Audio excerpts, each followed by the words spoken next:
Hello guys, so this video is for full economics CA foundation revision. There are a few ground rules for using this video, and also the PDF which we'll be using in this revision video has been attached in the link given below. तो कुछ ground rules है जिस basis में आप इस video और वो PDF को यूज करने वाले हैं. CA foundation full revision.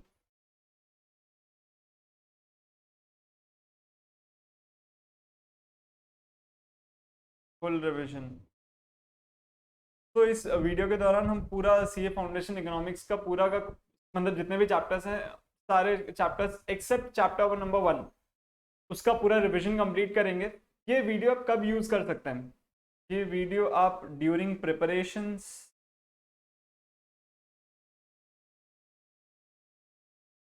और क्लासेस, मतलब या तो आप हमसे क्लासेस ले रहे हैं या फिर आप और कोई भी फैकल्टी से या फिर आप सेल्फ स्टडी कर रहे हैं तो आप उस टाइम यूज कर सकते हैं, या फिर आप ड्यूरिंग एग्जाम प्रिपरेशंस उस टाइम यूज कर सकते हैं, and even before exam, that is the day before the exam, आप उस टाइम भी यूज कर सकते हैं. और इवन इफ आप एग्जाम हॉल में जाने वाले हैं उससे पहले आपके पास जितना टाइम है आप इस वीडियो को 2x 1.5 1.75 2x स्पीड में इस वीडियो को देख सकते हैं. इस वीडियो में हमने जो PDF यूज किया है that is available in the link given below in the description. वहां पे दिया हुआ है, वहां पे आपको अपना नाम, मोबाइल नंबर और ईमेल एड्रेस जानना है और वो PDF का लिंक वहां पे डिस्प्ले हो जाएगा, तो आप वहां से उस PDF को डाउनलोड कर सकते हैं. ये PDF को ऐसे कंसाइज बनाया हुआ है सो दैट आप पूरा सिलेबस को एक एक ग्लांस में रिवाइज कर सकते हैं. एक बस मैं आपको वार्निंग दे दूं, ये वीडियो रिप्लेसमेंट नहीं है आपका जो फुल कोर्स स्टडी का. This is not a replacement. यहाँ पे सिर्फ हम रिविजन करने वाले हैं, तो यहाँ पे हम फास्ट चीजों को रिवाइज करेंगे. मैं आपको कोई भी टॉपिक इन डेप्थ एक्सप्लेन नहीं करने वाला हूँ, मैं बस ऊपर से टच करते हुए चला जाऊंगा. आई बिलीव कि आपने या तो सेल्फ स्टडी से या हमारे क्लासेस से या फिर जहां से भी आपने क्लासेस लिए आपने इसको अच्छे से पढ़ लिया है या अच्छे से पूरे सिलेबस को कवर कर लिया है. यहाँ पे आप सिर्फ उस पार्ट को रिवीजन करने वाले हैं. हम पूरा पोर्शन में यहाँ पे सिर्फ फटाफट रिवाइज करेंगे सो दैट आपको ध्यान में रहे कि पूरा कॉन्सेप्ट मेरा रिवाइज हो गया और आप स्ट्रेंथन कर पाओ अपना होल्ड इस सब्जेक्ट पे. ऐसे बोलते हैं ना कि जब तक आप मतलब जब आप पढ़ रहे हो आपको ठीक लग रहा है, लेकिन जब तक आप मल्टीपल 4-5 बार रिवाइज नहीं करते हो तब तक आप एग्जाम में बैठने के लिए आपके पास वो कॉन्फिडेंस नहीं आता. तो वो कॉन्फिडेंस लाने के लिए हम इस पूरे फुल कोर्स को हम रिवाइज करने वाले हैं. तो आई बिलीव आप ये ग्राउंड रूल्स और जो मैंने वार्निंग दी आप उससे वाकिफ हो गए हैं. तो अब हम अपना रिवीजन स्टार्ट कर सकते हैं. हम स्टार्ट करने वाले रिवीजन चैप्टर 2 से. चैप्टर 2 फिर 3 फिर 4 एंड फाइनली चैप्टर 5. चैप्टर 1 यहाँ पे इंक्लूड नहीं किया गया है बिकॉज चैप्टर 1 में आपको रीडिंग करनी ही पड़ेगी और आई विल नॉट सजेस्ट कि आप कोई भी रिवीजन वीडियो इस चैप्टर 1 के लिए देखें. चैप्टर 1 आप 3 से 4 बार माइंडफुल रीडिंग कर लीजिए. That will be more than sufficient for this chapter 1. Chapter 1 के प्रिपरेशन के लिए आप 3 से 4 बार माइंडफुल रीडिंग कर लीजिए. That will be more than sufficient. And for MCQs I will suggest कि आप एग्जाम देने जाएं उससे पहले आप बहुत सारे एमसीक्यूज प्रैक्टिस करके जाएं. चैप्टर 1 2 3 4 5 सबके एमसीक्यूज आपको हमारे ऐप में मिल जाएंगे. उस ऐप का लिंक भी नीचे डिस्क्रिप्शन में अटैच कर दिया गया है. आप वहां से उस ऐप को डाउनलोड कर सकते हैं और वहां पे आपको फ्री में सारे स्टडी मटेरियल और जो एमसीक्यूज हैं वो मिल जाएंगे. तो वहां पे आप अपने क्वेश्चन सॉल्व करके उनका आंसर्स भी चेक कर सकते हैं. तो वो एक गेमिफाइड मेथड है जिसमें आप आंसर देने वाले हैं, उसके बाद में आप आंसर्स को वेरीफाई कर सकते हैं. तो आई विल सजेस्ट हाईली कि आप ये ऐप डाउनलोड कर लें और वहां से आप एमसीक्यूज प्रैक्टिस कर सकते हैं. तो गिवन दिस हम अब स्टार्ट कर रहे हैं हम अपना रिवीजन. तो ये रिवीजन प्रिसाइज करके मैंने कोशिश की है कि हम मैक्सिमम 2 घंटे के अंदर अंदर ये पूरा रिवीजन कंप्लीट कर लें. 2 घंटे से कुछ थोड़ा देर एक्स्ट्रा लगने वाला है, हो सकता है मोस्ट प्रोबेबली 2 घंटे से थोड़ा एक्स्ट्रा लगे, but it will be worth it. हर एक छोटा पार्ट मैंने इस वीडियो में कवर कर लिया है सो दैट आप जब भी आप ये रिवीजन वीडियो देखो आपको लगे कि मैंने पूरा सिलेबस कंप्लीट किया है. ऐसा नहीं है कि कुछ मेजर पार्ट्स में मैंने छोड़ दिया, वैसा नहीं है.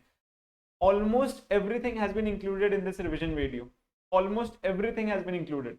जहां जहां से क्वेश्चन आ सकता था, almost every topic has been included. Okay, so let's begin with the revision. So we'll start with chapter 2.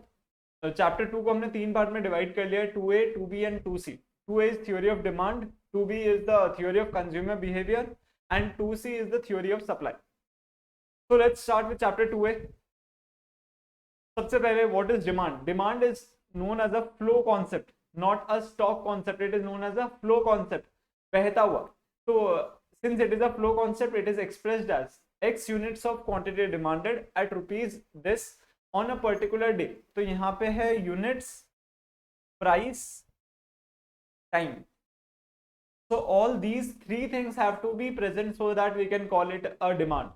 मतलब quantity demanded को correctly express करना है, so these three things should be present.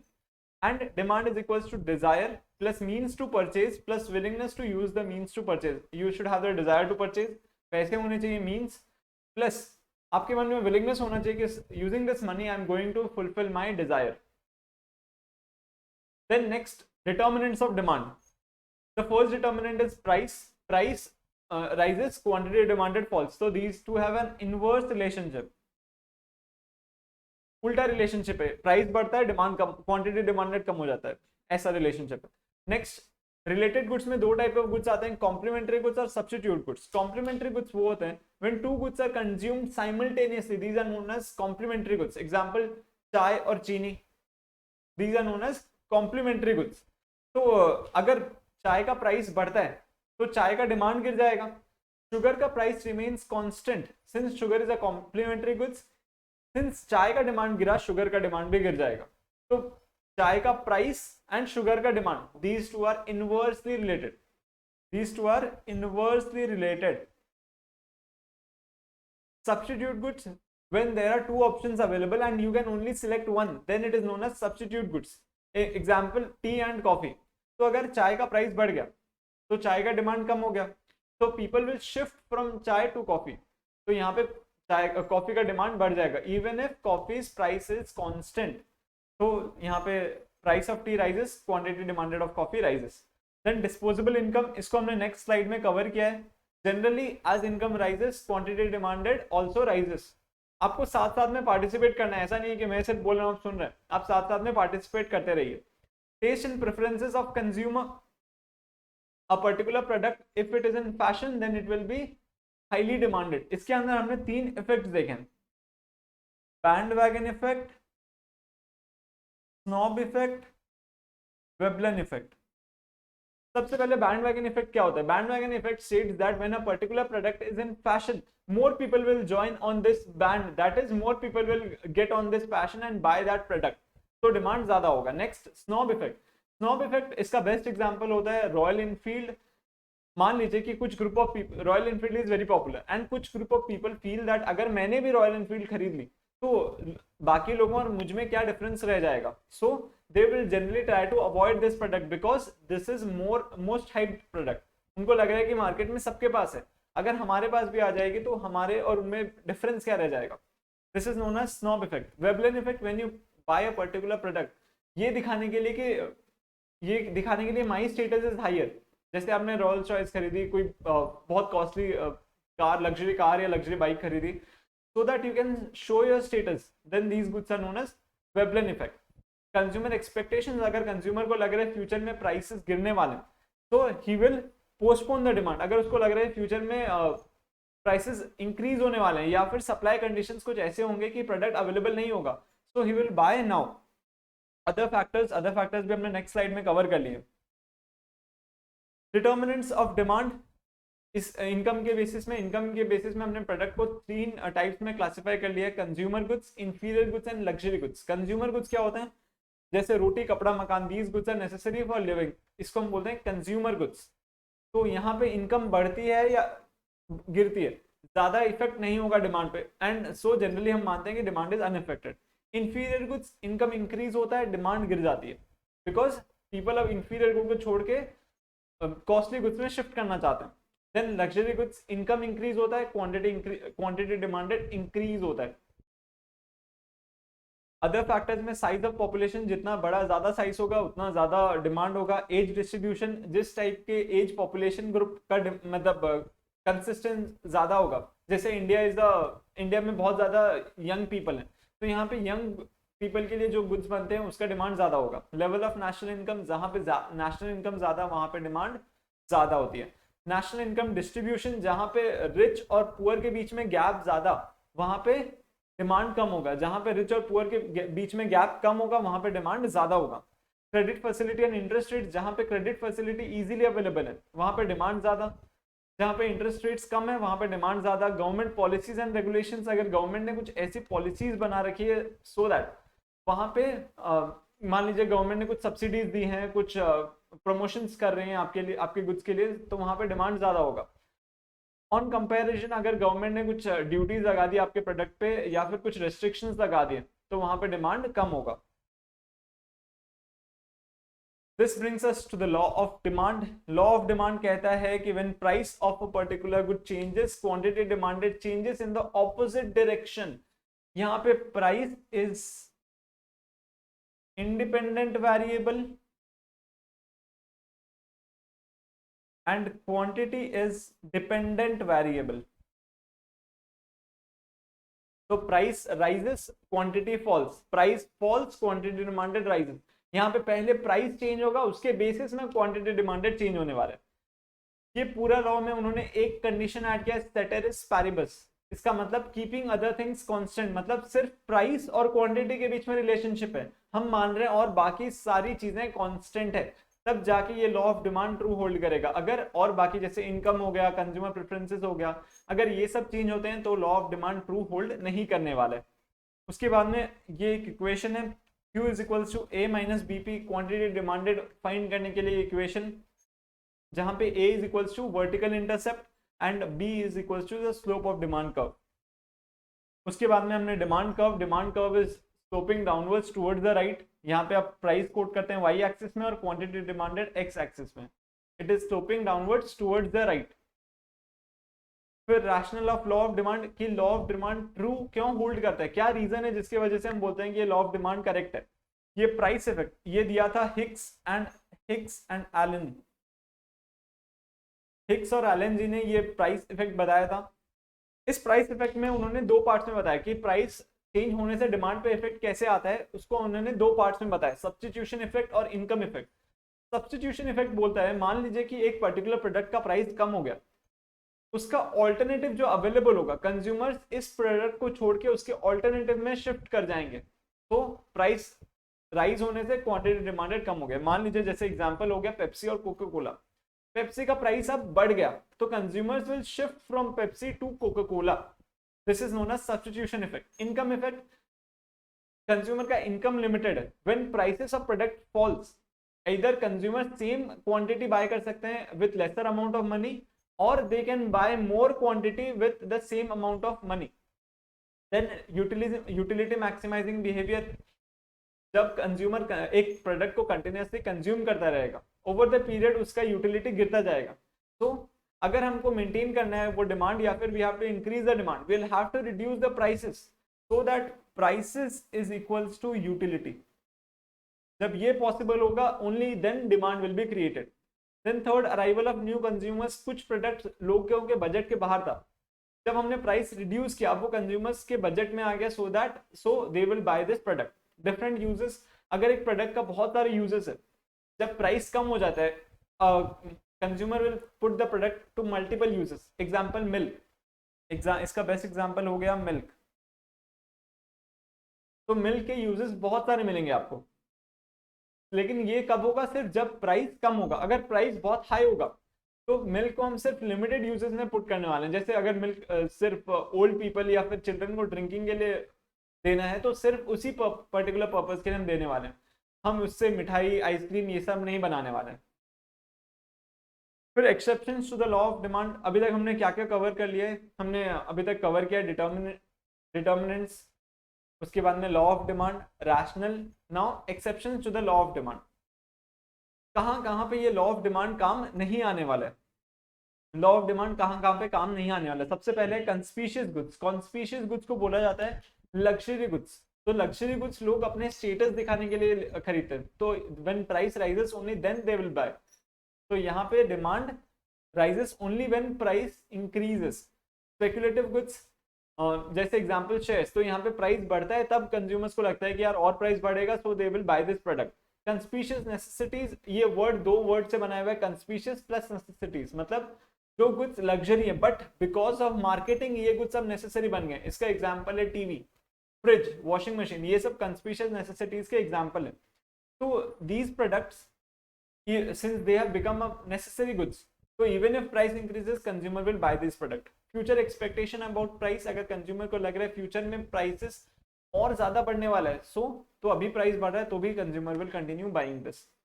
irrational behavior, economics ने बोला irrational behavior के लिए हमारे पास कोई भी रेमेडी नहीं है। तो irrational behavior, अगर irrational consumers even if price increase होता है और ज्यादा क्वांटिटी बाय कर रहे हैं, तो इकोनॉमिक्स ने बोला we cannot handle that situation. Demand for necessary goods जैसे खाना पीना ये सब, even if price increases consumer will have to buy it. Then third point is gift goods, इसको हमने नेक्स्ट टाइम में कवर किया, और gift goods is really really important. मुझे लग रहा है कि जो भी अटेम्प्ट है अभी ये क्वेश्चन आने ही वाला है। गिफ्ट गुड्स, ये गिफ्ट गुड्स बताया था सर रॉबर्ट गिफ्टिन ने, वो थे एक स्कॉटिश इकोनॉमिस्ट। तो उन्होंने बोला अगर एक गिफ्ट गुड्स होना है उसके लिए 3 कंडीशन होना मैंडेटरी है। क्या क्या 3 कंडीशन? वो गुड्स इंफीरियर गुड्स होना चाहिए, उसका कोई क्लोज सब्स्टिट्यूट अवेलेबल नहीं होना चाहिए। फिर थर्ड, कंज्यूमर का major disposable income consumer spend कर रहा है उस गुड्स पे, तब जाके अगर ये तीनों कंडीशन फुलफिल होते हैं तब जाके उसको हम बोलते हैं गिफ्ट गुड्स। और एक पर्टिकुलर सेइंग है, all gift goods are inferior goods but all inferior goods are not gift goods. तो यहाँ पे इस केस में ब्रेड इज गिफ्ट गुड। तो हमने क्लास में ऑलरेडी ये पूरा एक्सपेरिमेंट डिस्कस किया है कि उन्होंने कैसे इस एक्सपेरिमेंट को रन किया था और कैसे वो इस कंक्लूजन पे आए थे। Next topic is expansion and contraction of demand, increase and decrease of demand. Expansion and contraction of demand क्या मतलब क्या होता है? When there is change in quantity demanded only due to change in prices, due to change in prices. जब price change होने की वजह से क्वांटिटी डिमांडेड चेंज होता है उसको हम बोलते हैं expansion and contraction of demand. मतलब प्राइस कम हुआ और डिमांड बढ़ गया तो उसको हम बोलते हैं एक्सपेंशन। प्राइस इंक्रीज हुआ और क्वांटिटी डिमांडेड कम हो गया उसको हम बोलते हैं कॉन्ट्रैक्शन। तो यहाँ पे हम एक ही डिमांड कर्व पे ऊपर नीचे मूव करते हैं। इंक्रीज एंड डिक्रीज क्या होता है? When quantity demanded changes due to other than factors other than change in price, other than due to prices, उसको हम बोलते हैं increase and decrease in demand. अगर मान लीजिए एग्जांपल, इनकम इंक्रीज होने की वजह से क्वांटिटी डिमांडेड बढ़ गया तो यहाँ पे demand curve will shift towards the right, उसको हम बोलते हैं इंक्रीज। अगर इनकम कम होने की वजह से क्वांटिटी डिमांडेड कम हो गया तो it will shift towards the left, उसको हम बोलते हैं decrease in demand. This brings us to the next most important topic, elasticity of demand. अगर आप सिर्फ इस इलास्टिसिटी ऑफ डिमांड वाले कॉन्सेप्ट को एकदम अच्छे से सुन लेंगे, आई कैन गारंटी आप अप्रोक्सीमेटली 4 to 5 मार्क्स ला सकते हैं। सिर्फ ये जो अभी हम रिवीजन करने वाले हैं सिर्फ उतना ही अगर आपने ध्यान से सुन लिया तो आप 4 to 5 मार्क्स कवर कर सकते हैं। तो स्टार्ट करते हैं, हम क्या क्या इलास्टिसिटी डिस्कस करने वाले हैं। Price elasticity, income elasticity, cross elasticity, advertisement elasticity. एक जनरल फॉर्मूला है, आप इस फॉर्मूला को याद करके आप हर जगह यूज कर सकते हैं और अपना फॉर्मूला डिराइव कर सकते हैं। Percentage change in quantity demanded divided by percentage change in variable. Quantity demanded ऊपर है, वेरिएबल नीचे। अब यहाँ पे आप वेरिएबल की जगह प्राइस लिख सकते हैं, इनकम लिख सकते हैं, प्राइस ऑफ रिलेटेड गुड्स लिख सकते हैं, एडवर्टाइजमेंट एक्सपेंडिचर लिख सकते हैं। इस वेरिएबल की वजह से आप अपना कोई भी फॉर्मूला बना सकते हैं। तो yeah now you do not have to remember any formula, आप इस जनरल फॉर्मूला के बेसिस में अपना पूरा फॉर्मूला डिवाइस कर सकते हैं एग्जाम हॉल में बैठे बैठे। नेक्स्ट, अब प्राइस इलास्टिसिटी को के बहुत सारे मेथड्स हैं। अभी फर्स्ट हमने देखा जनरल मेथड। जनरल मेथड क्या होता है? Percentage change in quantity demanded divided by percentage change in price. Price elasticity generally negative depict होती है, लेकिन अगर आप जैसे अगर आपके एग्जाम मान लीजिए कि आपने कैलकुलेट किया और प्राइस इलास्टिसिटी आया -5, आपको एग्जाम में ऑप्शन दिए हुए 5, -5, सी अदर्स जो भी दिए हुए हो, तो आपको -5 सिलेक्ट करके आना है। अगर आपने 5 सिलेक्ट कर लिया वहां पे गलत हो जाएगा। तो प्राइस इलास्टिसिटी कैलकुलेशन के मेथड्स हम देख लेते हैं। जनरल मेथड है Q2 minus Q1 divided by Q1 into 100 divided by P2 minus P1 divided by P1 into 100। Point elasticity, जब हमें कर्व के एक पर्टिकुलर पॉइंट पे इलास्टिसिटी चाहिए उस टाइम कैसे निकालने वाले हैं, -dq/dp इंटू p/q। और इसको हम और एक तरह से रिप्रेजेंट कर सकते हैं, price quantity ratio into slope of demand curve. तो आपको ये दोनों ही ध्यान में रखना है, बिकॉज एमसीक्यू है तो वो कोई वाला भी पूछ सकते हैं ऑप्शन में। फिर ज्योमेट्रिक मेथड, ये सिर्फ और सिर्फ लीनियर डिमांड कर्व में काम आता है, लीनियर डिमांड कर्व, और कोई कर्व में नहीं काम आने वाला है, सिर्फ और सिर्फ लीनियर डिमांड कर्व। और ज्योमेट्रिक मेथड भी सिर्फ पॉइंट एक इस लीनियर डिमांड कर्व में एक पर्टिकुलर पॉइंट में इलास्टिसिटी कैलकुलेट करने में हेल्प करने वाला है। तो ये कैसे कैलकुलेट होगा, lower segment divided by upper segment. इसको हमने नेक्स्ट स्लाइड में डिस्कस किया है। नेक्स्ट, आर्क इलास्टिसिटी, जब आप एक कर्व का एक पर्टिकुलर पोर्शन में जानना चाहते हैं इलास्टिसिटी कितना है, तो आप वहां पे कैसे यूज करेंगे, Q2 minus Q1 divided by दोनों क्वांटिटीज का average, same with the price. And total outlay method हमने उसके नेक्स्ट स्लाइड में डिस्कस किया है। अच्छा, और एक चीज मैं आपको बता दूं, अगर आपको क्वेश्चन में पूछा जाए, आपको दो क्वांटिटी दी गई है और दो प्राइसेस दिया जाए, तो आप कौन सा मेथड यूज करेंगे, जनरल मेथड या फिर आर्क मेथड। जब तक वो आपको हिंट नहीं दे आर्क मेथड, या तो वो खुद से पूछे आर्क मेथड, या फिर वो बोले कि एक पर्टिकुलर पोर्शन ऑफ कर्व के लिए मुझे निकालने, आप आर्क मेथड यूज नहीं करेंगे, you will use only the general method. Okay, तो geometric method only for linear demand curve, इसको हम बोलते हैं lower segment divided by upper segment. तो यहाँ पे इलास्टिसिटी होता है अनलिमिटेड, क्योंकि यहाँ पे लोअर सेगमेंट कुछ भी, लोअर सेगमेंट पूरा फुल है और अपर सेगमेंट 0 है, तो इंफिनिटी। और यहाँ पे इस पोर्शन में elasticity is equals to 0, mid point में इलास्टिसिटी इज इक्वल्स टू 1। ये बहुत पॉपुलर क्वेश्चन है, this question is very popular. वो आपको ये ग्राफ दे देंगे और पूछेंगे कि इस पॉइंट में बताइए इलास्टिसिटी कितना है, तो you will have to identify कि टॉप मोस्ट में elasticity is equals to infinity और नीचे इलास्टिसिटी इज इक्वल्स टू 0। फिर टोटल आउटले मेथड सिर्फ कब काम आता है, जब आपको टोटल रेवेन्यू दिया गया है, आपको प्राइस और क्वांटिटी का ब्रेकअप नहीं दिया गया है, सिर्फ तभी आप टोटल आउटले मेथड को यूज कर सकते हैं। और एक चीज, आप टोटल आउटले मेथड से सिर्फ बता सकते हैं कि वो इलास्टिक है, यूनिटरी इलास्टिक है या इन इलास्टिक है। आप अमाउंट नहीं बता सकते कितना इलास्टिक है, you can not see that. Okay, तो जब प्राइस इंक्रीज होता है, अगर वो इलास्टिक होगा तो total revenue will decrease, and अगर यूनिटरी इलास्टिक होगा total revenue will remain same, अगर इन इलास्टिक होगा तो total revenue increases.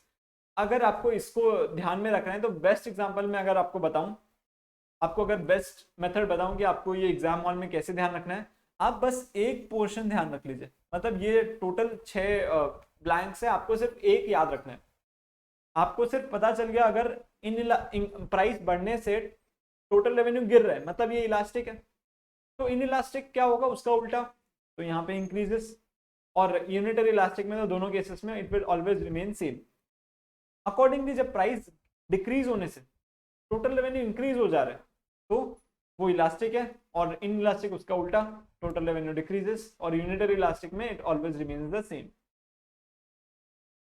Now we move on to the next part, determinants of price elasticity। price elasticity के क्या क्या determinants हैं, availability of substitute, अगर क्लोज सब्स्टिट्यूट अवेलेबल होंगे तो it will be price elasticity, मतलब हाई होगी, तो the demand will be known as elastic. अगर क्लोज सब्स्टिट्यूट अवेलेबल नहीं होंगे, इट विल वो जो elasticity it will be inelastic. Also एक पर्टिकुलर प्रोडक्ट का डिमांड इन इलास्टिक हो सकता है, लेकिन उसके अंदर बहुत सारे ब्रांड्स जो अवेलेबल है उनका डिमांड इलास्टिक हो सकता है। इसका बेस्ट एग्जांपल है, मान लीजिए आपको एक सर्जरी करानी है, तो आपको सर्जरी करानी पड़ेगी, you have to go to a hospital, तो हॉस्पिटल का डिमांड इन इलास्टिक है। लेकिन आप कौन से ब्रांड के पास जाते हैं, मान लीजिए आपके पास 4-5 ऑप्शंस अवेलेबल हैं, आप उसमें से किसको सिलेक्ट करते हैं, उनके बीच में demand is elastic. Position in budget, अगर आप एक बहुत मेजर पोर्शन कोई एक पर्टिकुलर प्रोडक्ट पे स्पेंड कर रहे हैं तो माना जाता है कि वो लग्जरी गुड्स है, तो उसका डिमांड इलास्टिक होने वाला है। और जिसके ऊपर आप छोटा पोर्शन स्पेंड कर रहे हैं उसका डिमांड इन इलास्टिक माना जाता है।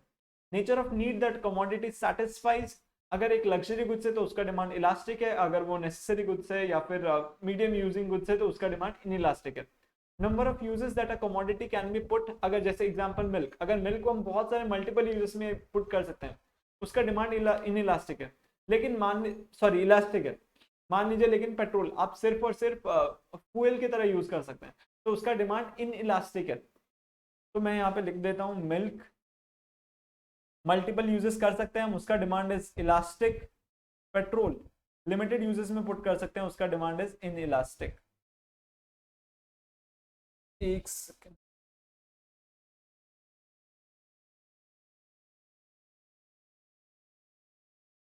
Next, time period. अगर आप वो टाइम पीरियड बहुत शॉर्ट है, अब तो वहां पे डिमांड इन इलास्टिक है, लेकिन आपके पास ज्यादा टाइम पीरियड है तो यू कैन एडजस्ट, वहां पे demand will B elastic. Next, consumer habits. अगर कंज्यूमर एडिक्टेड है आपके प्रोडक्ट से तो उसका demand will be in elastic, लेकिन अगर कंज्यूमर एडिक्टेड नहीं है, कोई ब्रांड लॉयल्टी नहीं है, तो डिमांड विल बी इलास्टिक।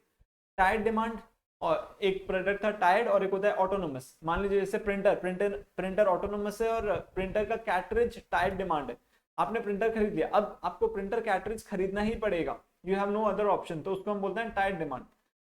तो एक ऑटोनोमस प्रोडक्ट का डिमांड इलास्टिक है, लेकिन एक टायर्ड डिमांड इन इलास्टिक है। प्राइस रेंज, जनरली अगर प्राइस रेंज हायर होगा तो उसका डिमांड इलास्टिक है, और अगर नॉर्मल रेंजेस में होगा तो उसका डिमांड इन इलास्टिक है।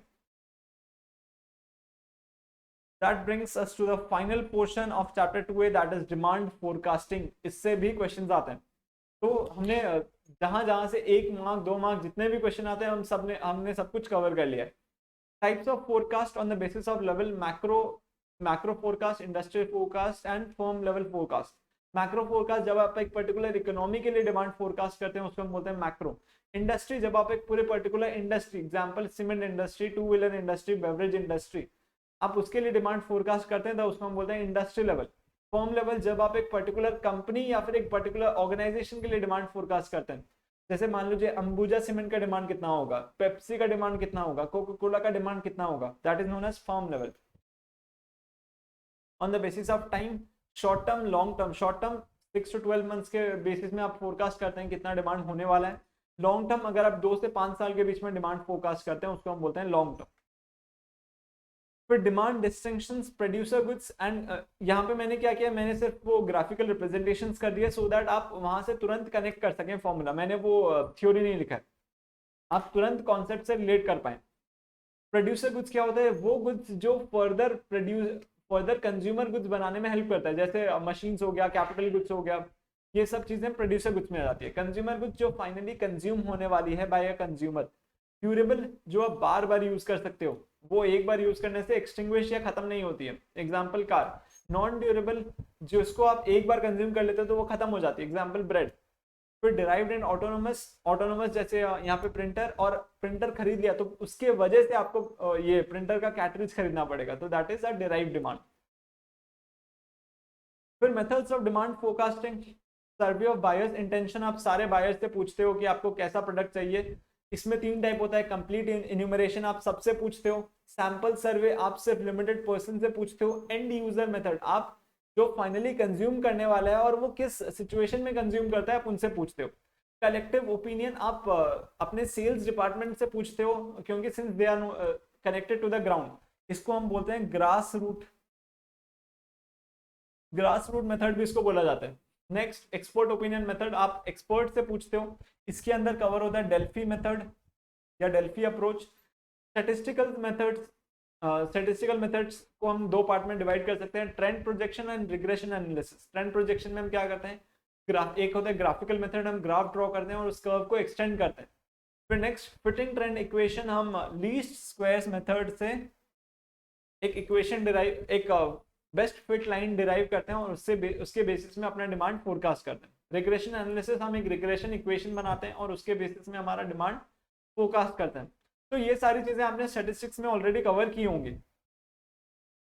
फिर नेक्स्ट, कंट्रोल एक्सपेरिमेंट्स, आप एक मार्केट सिचुएशन बनाते हैं और उसके बेसिस में कस्टमर्स को पूछते हैं उनका डिमांड कैसा होने वाला है। फिर next, barometric method of forecasting, यहाँ पे हम डायरेक्टली प्रोडक्ट पे नहीं जाते, हम यहाँ पे पहले इकोनॉमिक इंडिकेशन समझते हैं कि इकोनॉमिक एनवायरनमेंट कैसा है, उसके बाद में उसका इम्प्लीकेशन हमारे प्रोडक्ट में देखते हैं। So this brings us to the end of chapter 2A. तो चैप्टर 2A हमने इतना जल्दी फटाफट रिवाइज कर लिया. नेक्स्ट है chapter 2B, theory of consumer behaviour. I believe अब आप इस स्पीड से एडजस्ट हो सकते हैं. आपको साथ साथ में पार्टिसिपेट करते रहना है. आप अगर सिर्फ बैठ के सुनेंगे तो आई बिलीव उतना इफेक्टिव नहीं होगा. जब आप साथ साथ में बोलते जाएंगे, जब आप इस स्पीड में साथ में बोल पाएंगे, समझ लीजिएगा कि वो कॉन्सेप्ट आपके दिमाग में है. दिमाग दिल हर जगह एग्जिस्ट कर रहे. नेक्स्ट है chapter 2B, theory of consumer behaviour. This concept is equally important. यहाँ पे सिर्फ इंपॉर्टेंट कॉन्सेप्ट जो मुझे लग रहा है कि 100% चांसेस है एग्जाम में आने वाला है, हमने वो सब कुछ कवर कर लिया है. Theory of consumer behaviour. सबसे पहले तो हमें जानना पड़ेगा यूटिलिटी क्या होता है. Utility is expected satisfaction from a particular product. फिर टोटल यूटिलिटी, जब आप सारे मार्जिनल यूटिलिटीज को मिला देते हैं उसको हम बोलते हैं total utility. Marginal utility is the difference between two total utilities. एक बार मैं आपको बता दूं मार्जिनल यूटिलिटी क्या होता है. Expected satisfaction from the consumption of one additional unit. मान लीजिए अभी आप 0 यूनिट्स कंज्यूम कर रहे हैं, आपको अगर और एक यूनिट दिया जाए तो उससे आपको कितना सेटिस्फैक्शन मिलेगा, that is known as marginal utility. तो फर्स्ट थ्योरी है मार्जिनल यूटिलिटी एनालिसिस. ये बनाई थी अल्फ्रेड मार्शल ने. तो कुछ अजम्पशंस है उनके इस मार्जिनल यूटिलिटी एनालिसिस में कि रैशनल ह्यूमन बीइंग्स होने चाहिए. हम यूटिलिटी को मेजर कर सकते हैं, कार्डिनल मेजरेबिलिटी ऑफ यूटिल्स, और उसका जो यूनिट होगा that will be known as utils. Money is the measuring rod of utility. Other factors are kept constant. Consumption continuously होता रहेगा. Units are homogeneous. सारे यूनिट जो कंज्यूम कर रहे हैं वो सेम है और आइडेंटिकल है. फिर marginal utility of money is constant. Total utility from whole collection is sum total of separate utilities of the goods. मान लीजिए जैसे आपको चाय से यूटिलिटी मिला 10 यूटिल्स, तो इसमें अब हम बोल सकते हैं कि आपको चाय पत्ती से, मतलब वो टी लीव से आपको यूटिलिटी मिला 8 और शुगर से आपको यूटिलिटी मिला 2. तो वो बोल रहा है कि it should be 8 utils plus 2 utils. 10 utils ही होना चाहिए. अगर यहाँ पे जैसा हो गया 8 और आपको शुगर, मतलब आप सिर्फ चाय पत्ती आपको मिलता तो आपको 8 यूटिल्स का सेटिस्फैक्शन मिलता. सिर्फ शुगर आपको मिलता तो 5 यूटिल्स का सेटिस्फैक्शन मिलता. मिला के 13 होता है. उसने बोला ये अलाउड नहीं है. आपको चाय पत्ती और चीनी को मिलाने से जो इतना सेटिस्फैक्शन मिलेगा उतना ही सेटिस्फैक्शन आपको चाय से मिलना चाहिए. फिर next law of diminishing marginal utility. ये क्या बताता है कि जब आप एक पर्टिकुलर गुड्स को कंटिन्यूअसली कंज्यूम करते रहेंगे आपका सेटिस्फैक्शन उसके बेसिस में कम होता जाएगा. दिस होल थिंग, और इसको हमने रिप्रेजेंट किया. ये पीडीएफ मैंने ऑलरेडी बना के रखा हुआ है, आप वो नीचे दिए हुए लिंक से डाउनलोड कर सकते हैं. आप यहाँ से इसको कंटिन्यूअसली रिवाइज करते रह सकते हैं. तो ये टेबल हमने आपके बुक से ही पिक की है. तो यहाँ पे आप चेक कर सकते हैं marginal utility is constantly falling and marginal utility falls to negative. Total utility is maximum when marginal utility is 0. जब मार्जिनल यूटिलिटी 0 होगा तब total utility will be maximum. और ये उनके शब्दों में कि ये डिमिनिशिंग मार्जिनल यूटिलिटी का लॉ क्या बोलता है. फिर relationship between total utility and marginal utility. Total utility rises as long as marginal utility is positive. वो मैक्सिमम कब होता है when marginal utility is 0. Then marginal utility falls constantly when marginal utility is negative. Total utility गिरना चालू हो जाता है. Marginal utility is the slope of total utility. इसका मतलब total utility का हम slope निकालते हैं तो वो होगा marginal utility. मतलब total utility में अगर कुछ भी change होगा that is because of marginal utility. Total utility positive हो सकता है, negative हो सकता है, 0 हो सकता है. फिर limitations of this law of diminishing marginal utility. वो बोल रहे हैं कि आप यूटिलिटी को मेजर कर सकते हो, दैट इज इररेशनल. उसके बाद में law is not applicable universally. आप हर प्रोडक्ट में अप्लाई नहीं कर सकते. उन्होंने बोला हॉबीज, गेम्स, स्पोर्ट्स, म्यूजिक, यहाँ पे ये सब लॉ अप्लाई नहीं हो सकता. Utility is not independent. बहुत सारे फैक्टर्स हैं जो सेटिस्फैक्शन लेवल को अफेक्ट करने वाले हैं. लॉ में होल्ड वेल इन नॉट, मतलब वो हॉबीज के केस में वो काम नहीं आने वाले. वही चीज को इसने यहाँ पे वापस सीख दिया है. तो कंज्यूमर को इक्विलिब्रियम कब मिलेगा? When marginal utility by price of a particular product is equals to marginal utility by price of a particular different product. तो इस सिचुएशन में कंज्यूमर को सेटिस्फैक्शन मिलने वाला है। तो ये एक रेपिटेटिव एमसीक्यू क्वेश्चन है, तो आपको बस इतना ध्यान रखना है। उसी इक्वेशन को हमने फेरबदल किया तो हमें सेकंड वाला इक्वेशन मिल गया। फिर कंज्यूमर सरप्लस क्या होता है? Consumer surplus is expected satisfaction that a consumer derives minus what he actually page. फिर इनडिफरेंस कर्व, सेकंड वाली थ्योरी में हम चलते हैं, इनडिफरेंस कर्व एनालिसिस। तो इनडिफरेंस कर्व एनालिसिस के लिए कुछ असम्पशंस हम फॉलो करते हैं। कंज्यूमर को पता है कि उसके टेस्ट या प्रेफरेंसेस क्या हैं, कंज्यूमर रैशनल ह्यूमन बीइंग है। यूटिलिटी को उन्होंने बोला कि आप मेजर नहीं कर सकते हो लेकिन आप एक्सप्रेस कर सकते हो। आप मेजर नहीं कर सकते हो लेकिन आप एक्सप्रेस कर सकते हो। अगर आपको दो ऑप्शन दिया जाए, आप बता सकते हो मुझे कौन सा वाला ऑप्शन अच्छा लगता है। फिर कंज्यूमर चॉइसेस आर ट्रांजिटिव। उसके बाद में if combination A has more commodities then consumer then combination B, तो consumer will of course select option A. फिर इनडिफरेंस कर्व, जब हम दो पर्टिकुलर प्रोडक्ट्स को प्लॉट करते हैं तो that is known as indifference curve. जैसे इस कॉम्बिनेशन को अगर हम प्लॉट करते हैं, combination of food and clothing, मान लीजिए आपके पास 1 यूनिट ऑफ फूड है और 12 यूनिट्स ऑफ क्लोथिंग है। अगर मैं बोलूं कि आपको मैं और 1 यूनिट ऑफ फूड देना चाहता हूं, आप उसके लिए कितना क्लोथिंग सैक्रिफाइस करने को तैयार है? तो आपने बोला 6, तो this is known as marginal rate of substitution. आप 6 यूनिट्स ऑफ क्लोथिंग देने के लिए तैयार है फॉर 1 यूनिट ऑफ फूड। हम इसी डेटा को यहाँ पे प्लॉट करते हैं and this is what we get is known as indifference curve. ये रिप्रेजेंट करता है इस कर्व में जो भी कॉम्बिनेशन है, जैसे A B C D, these combinations represent कि आपको सेम लेवल ऑफ सेटिस्फैक्शन मिल रहा है। इस कर्व में आप जहां पे भी जाओ आपको सेम लेवल ऑफ सेटिस्फैक्शन मिल रहा है। फिर यहाँ पे जैसे IC1, IC2, IC3, तो IC3 में हाईएस्ट लेवल ऑफ सेटिस्फैक्शन होगा as compare to IC2। IC2 में हाईएस्ट लेवल ऑफ सेटिस्फैक्शन होगा एज कंपेयर टू IC1। फिर properties of indifference curve, they slope downwards toward the right, always convex to the origin, they can never intersect each other, they don't touch either axis, ना तो x axis ना इधर y axis। higher the curve, higher level of satisfaction। perfect substitute के case में ये होगा आपका indifference curve, and perfect complementary goods के केस में ये होगा आपका indifference curve that will be L shaped. This is the very popular MCQ question कि कौन से सिचुएशन में indifference curve will be L shaped, तो आपको ऑप्शन दिया हुआ होगा perfect complementary goods. Then next point is consumer equilibrium। consumer कब equilibrium में होगा? when this equation exists, तब जाके consumer equilibrium में होगा। and for this situation यहाँ पे जो लाइन है PL, it represents the budget line कि consumer maximum उसके पास इतने ही पैसे हैं। तो जो भी इंडिफरेंस कर्व या तो PL पे लाई कर रहा होगा या उसके नीचे लाई कर रहा होगा, only then he can afford that particular combination। तो इतना ही था चैप्टर 2B में, and this brings to the final part of chapter 2। Chapter 2 जो theory of chapter 2C theory of supply, theory of supply complete करने से हम पूरा chapter 2 complete कर चुके होंगे। तो हम स्टार्ट करते हैं chapter 2C theory of supply. Determinants of supply, price of goods, price ज्यादा होगा, यहाँ पे उल्टा होगा, प्राइस जितना ज्यादा होगा लोग उतना ज्यादा सप्लाई करने को रेडी होंगे। प्राइस ऑफ रिलेटेड गुड्स, अगर रिलेटेड गुड्स का प्राइस ज्यादा होगा तो यहाँ पे हमारा गुड्स का डिमांड कम हो जाएगा, बिकॉज सप्लाई कम हो जाएगा। वाई? क्योंकि अब जो सप्लायर्स होंगे वो शिफ्ट कर जाएंगे अदर प्रोडक्ट्स में, क्योंकि वहां पे ज्यादा मार्जिन मिलता है। फिर prices of factor of production, अगर कॉस्ट ऑफ प्रोडक्शन बढ़ जाएगा तो प्रॉफिट मार्जिन कम हो जाएंगे, सो अकॉर्डिंगली सप्लाई कम हो जाएगा। स्टेट ऑफ टेक्नोलॉजी, अगर टेक्नोलॉजी अपग्रेड हो रही है या फिर इंक्रीज हो रही है तो supply will automatically increase.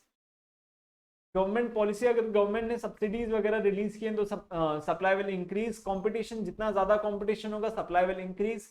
Expectations, अगर उनको एक्सपेक्टेशन है कि प्रॉफिट मार्जिन इंक्रीज होने वाला है तो supply will increase. Number of sellers, जितने ज्यादा सेलर्स होंगे उतना supply will increase. Law of supply क्या बोलता है? Price rises, quantity supplied rises, price falls, quantity supplied falls. Even here ceteris paribus applies, यहाँ पे भी ceteris paribus applies, keeping other things constant. तो प्राइस राइज होने से सप्लाई राइज होगा, प्राइस गिरने से क्वांटिटी सप्लाइड विल फॉल। यहाँ पे it will be upward sloping, जैसे डिमांड का था downward sloping, it will be upward sloping. फिर इलास्टिसिटी ऑफ सप्लाई, यहाँ पे भी हमने उसी में डिस्कस किया है। perfectly inelastic, relatively less elastic, relatively greater elastic, unit elastic, perfectly elastic. I believe ये सारे कॉन्सेप्ट आपने ऑलरेडी एग्जाम मतलब आपने क्लासेस में कवर किए होंगे. ये सेम चीज अप्लाई होती है डिमांड के लिए भी. तो सिंस हमने डिमांड में डिस्कशन में इसको कवर कर लिया था, तो इसी वजह से मैंने सिर्फ सप्लाई में यहाँ पे मेंशन करके रख दिया है. तो आप इस पीडीएफ को डाउनलोड करके यहाँ पे जो भी डेटा है आप उसको एक बार रीड कर सकते हैं फॉर रिविजन पर्पस. एंड ये जो डायग्राम्स है ये रेपिटेटिव क्वेश्चन है. आपको वो डायग्राम देते हैं, ग्राफ कर्व देते हैं और आपको बोलते हैं कि बताइए ये इलास्टिक है या इनइलास्टिक है या फिर इसका इलास्टिसिटी 0 है या इन्फिनिटी है, कैसा. तो you have to be thorough with this graph.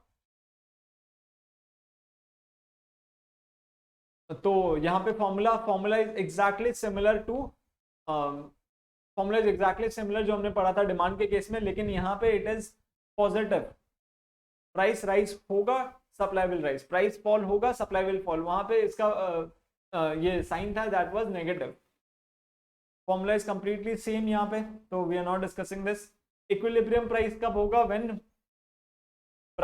Demand curve and supply curve जहां पे वो लोग मिलते हैं, that point is known as equilibrium. This point is known as equilibrium.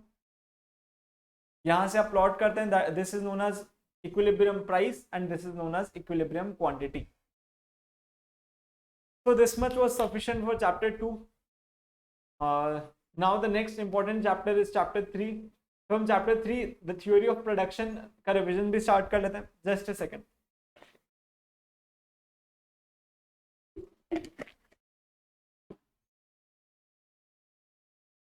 इससे पहले कि चैप्टर 3 स्टार्ट करें, there is one thing I need to मतलब आपको बताना इंपॉर्टेंट है कि आप चैप्टर 2 का ग्राफ प्लीज कवर करके जाएं. चैप्टर 2 ग्राफ आपको, अगर आपके पास अभी टाइम है तो आप एक बार सारा डेटा को खुद से यूज करके प्लॉट करके आप ग्राफ्स बना लें so that you are familiar with it. क्योंकि ग्राफिकल क्वेश्चंस आते हैं और वो रिपीटेटिव क्वेश्चंस है और वो इजी है, बहुत ज़्यादा इजी है. आप एक बार खुद से ग्राफ बना लेंगे, जैसे हमसे जिसने क्लासेस ली थी हमने क्लासेस में ग्राफ बनवा दिए हैं, तो आपको ग्राफ रिपीट करने की ज़रूरत नहीं है. जो रिविजन कर रहे हैं या फिर और कहीं से क्लासेस लिए और आपने ग्राफ नहीं बनाए, तो मैं बोलूँगा आप एक बार खुद के हाथों से ग्राफ पेपर पे ग्राफ प्लॉट करके देखें, आपके लिए बहुत ईजी हो जाएगा. तो now let's begin with chapter 3 production. तो सबसे पहले प्रोडक्शन क्या होता है. Changing form of natural resources, मतलब आप लॉग से वुड बनाते हैं, sorry log of would say आप टेबल से चेयर्स बनाते हैं. Changing place of natural resources, आप नीचे अर्थ के बिलो से आयरन ओर को बाहर निकालते हैं. Making materials available when they are not generally available, जैसे आप कोल्ड स्टोरेज में पोटैटो वगैरह रखते हैं. Making use of personal skills और सर्विसेज, जैसे टीचर हो गए, चार्टर्ड अकाउंटेंट्स हो गए, लॉयर्स हो गए, etcetera. Then factors of production, ये फटाफट हम रिवाइज कर लेते हैं. 4 फैक्टर्स ऑफ प्रोडक्शन है. Land, labour, capital, entrepreneur. Land के बारे में कुछ बातें करते हैं. लैंड मतलब जमीन प्लस जो सारे नेचुरल वेजिटेशन, एयर, वाटर, ये सब जो अवेलेबल होता है उसको हम बोलते हैं land. Land is free gift. इसका सप्लाई लिमिटेड है. It is fix supply. It is a passive factor. It is immobile. आप एक जगह से दूसरी जगह उसको ले जा नहीं सकते हैं. हेटेरोजेनस, हर एक जगह के कंडीशंस अलग अलग होने वाले हैं. इट हैज मल्टीपल यूजेस, आप उसके ऊपर फैक्ट्री सेटअप कर सकते हैं, फार्मिंग कर सकते हैं, वहां पे आप ट्रेड कर सकते हैं. बहुत सारे रीजंस, बहुत सारे यूजेस अवेलेबल है. Next factor is labour. First factor हमने डिस्कस कर लिया land. Next is labour. Labour it indicates the human effort. Economics में लेबर सिर्फ वही होता है जहां पे you expect a economic benefit out of it, मतलब आप कोई काम कर रहे हैं and you expect a economic reward, then only it is known as labour. जैसे कि आप मेड को लेबर काउंट कर सकते हो इकोनॉमिक्स में, लेकिन मम्मी अगर आपके लिए कुछ काम कर रही है आप उसको इकोनॉमिक्स में लेबर काउंट नहीं कर सकते हो. Then human effort is perishable, अगर आपने आज काम नहीं किया दैट डे इज गॉन. फिर next it is an active factor. It is inseparable from the labourer. It is mobile, आप एक जगह से दूसरी जगह ले जा सकते हो.